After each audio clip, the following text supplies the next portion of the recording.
This is the story of Ramayana. Long ago, the wise king Dasharatha ruled over the kingdom of Ayodhya, on the banks of the river Sarayu. Though the king had 3 wives, he didn't have any children. The chief priest Vasishtha advised Dasharatha to conduct a fire sacrifice to obtain a boon from the gods. He did so and the gods were pleased.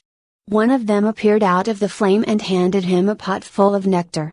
The god told Dasharatha to share the nectar with his 3 queens Kausalya, Kaikeyi, and Sumitra. In time, the 3 queens gave birth to sons. Kausalya had Rama, Kaikeyi had Bharatha, and Sumitra had twins, Lakshmana and Shatrughan. The whole kingdom rejoiced. The 4 young princes were intelligent and good-natured. They loved each other, but there was a special bond between Rama and Lakshmana.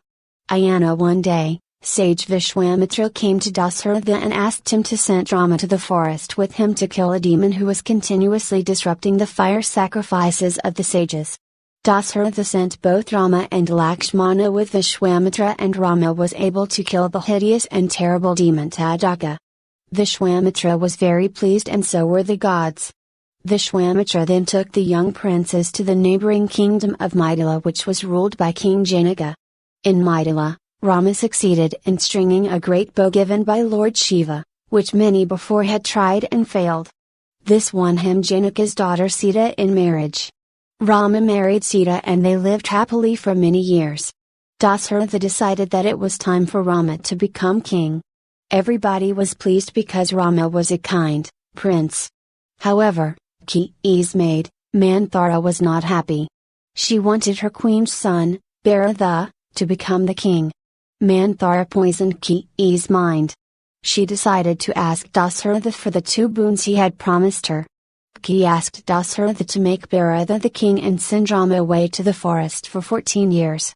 King Dasharatha was heartbroken, but he was bound to keep his promise. Rama left for the forest without hesitation, accompanied by Sita and Lakshmana. The whole kingdom was grief-stricken and Dasharatha died soon after. Bharatha was horrified by what his mother had done. He went to the forest to persuade Rama to return. When he refused, Bharatha took Rama's footwear and placed it on the throne.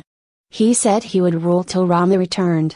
Rama, Sita, and Lakshmana lived in the forest amidst the beauty and peace of nature's treasures. Birds sang, streams gurgled and flowers bloomed in thousands. One day, a terrible thing happened. A she-demon called Sarpanakha saw Rama and wanted to marry him. When Rama refused, she asked Lakshmana to marry her. Angry at his refusal, she attacked Sita. On seeing this, Lakshmana rushed to help Sita. Sarpanakha went to his brother, Ravana, the king of Lanka, and asked him to punish them for insulting her. Ravana sent his uncle Maricha, who took the form of the golden deer, to attract Sita. On seeing this, Sita asked Rama to catch it. Rama chased the deer and finally shot it. As Maricha lay dying, he used his magic and called out for Lakshmana in Rama's voice. Hearing Rama's voice, Sita was afraid and sent Lakshmana to help him. Before leaving, Lakshmana drew a magic line to protect Sita and asked her not to cross the line under any circumstance. As soon as Lakshmana left, Ravana came in the guise of the sage. He was offended when Sita told him that she couldn't cross the line to give him food. On seeing him angry, Sita forgot Lakshmana's warning and crossed the line. As soon as she crossed the line, Ravana grabbed her and flew away to Lanka.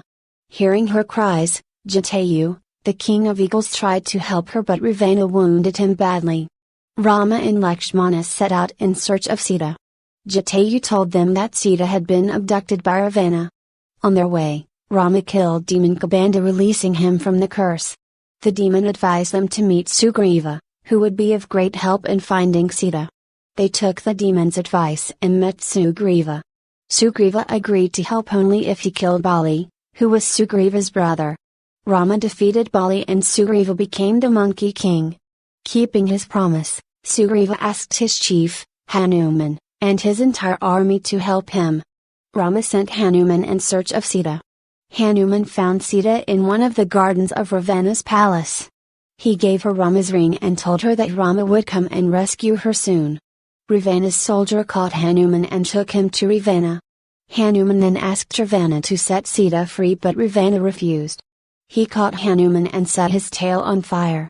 Hanuman flew high over the city and left many parts of it in flames. Rama, Lakshmana, and Sugriva then rounded up a huge army. A bridge was built to Lanka and the army marched across. A fierce battle began. Thousands of great warriors of both armies were killed. Ravana's army was losing. He called on his brother Kumbhakarna, who had the habit of sleeping for 6 months at a time, for help. After eating a mountain of food, he appeared on the battlefield striking terror. Rama killed Kumbhakarna. Indrajith, Ravana's son, who was the great warrior and had the power to become invisible, took command. He injured Lakshmana with a magic arrow.